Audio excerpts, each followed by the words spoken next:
Harold Bonnell, it's case number 25. It talks about his pending felony charges in Wexford County. He actually pled to CSC third, Judge. It does say second. I showed it to the prosecutor, Judge. Okay, we'll make that change. On OV 10, Judge, that was scored 15 points for predatory conduct. I think this is just a one-time action. So I think it should be scored 10 because of her age. I didn't have enough information to believe that it was appropriate at the time of scoring to rate it as predatory for ours. I do believe it would be predatory for Wexford's, but that occurred after ours. Okay, so you agree that offense variable 10 would be scored at 10 points? Yes, Your Honor. Penetration. There was no penetration in our case. There was in the Wexford case, but that occurred after this case. And Ms. Robinson, you agree that for that variable, we score just the conduct involving the sentencing offense? Yes, Your Honor. With the conduct just involving this offense, there was no penetration for ours. So that should be 0. All right. All crimes are to be included without regard as to whether they resulted in a conviction. Okay. So we'll score 25 points for offense variable number 13. Challenges to the advisory guidelines? No, Your Honor, no further challenges. All right, so we've got prior record variable level C, puts us 0. 0 to 25 with the habitual offender 3. 0 to 25, yeah. Okay. Anything that you want to say on his behalf? Well, Judge, he brings up a couple of points. On the record, the habitual offender 3rd was dropped. Court could clarify that for Mr. So what my notes indicate was on November 4th, the offer was plea as charged, which was to more serious offense of criminal sexual conduct in the 2nd degree. Yes. And then that was dismissing the habitual offender at that point. Some further discussion, and I think they determined that any penetration did not occur here. That was in another county. Your Honor, yes, my notes indicate that the offer was the CSC 3rd with the habitual offender. And I think that was a confusion, Judge, was that first plea was a 2nd without the habitual, and then our subsequent plea was 4th with the habitual. So I think that would clear that up. Yeah. Anything else? I believe it indicated that the court would consider in the term of probation. I think that falls within the guidelines. So we'd ask the court to consider. So I believe that sentence there is going to be probably more than what we have here because it's a more serious offense. But we're asking the court to consider county time for Mr. Bonnell.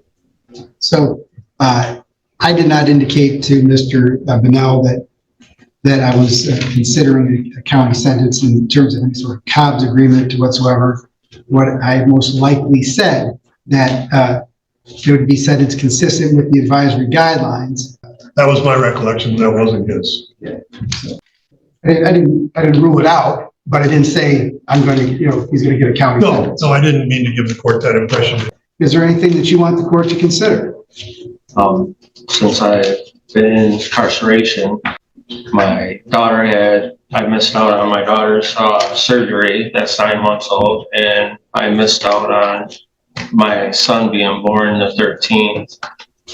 And I just want to let the courts consider that if I did get county time or probation, that would show, that I'm not a bad person. And before I went to jail, I did a CSC class.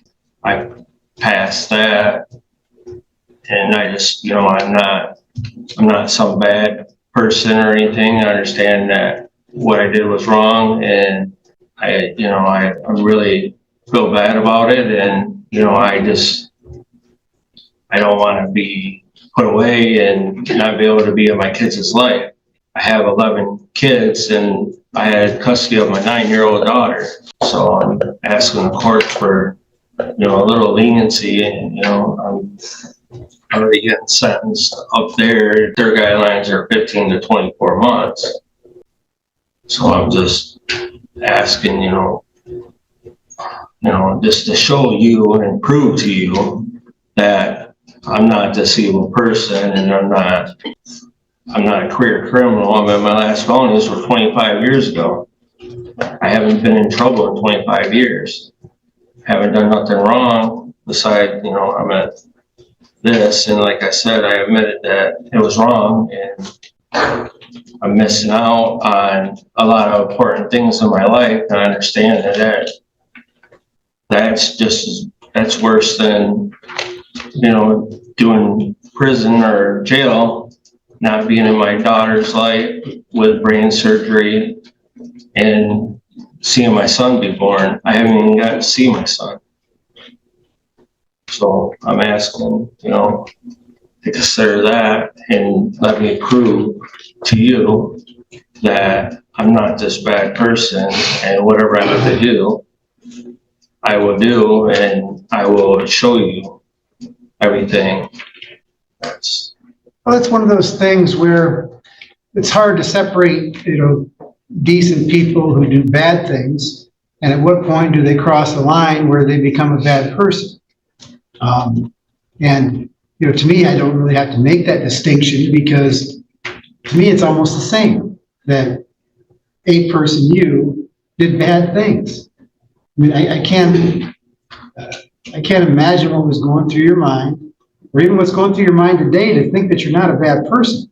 You raped a young person. You're 48 years old. Yeah, you raped a young girl. You ruined her life.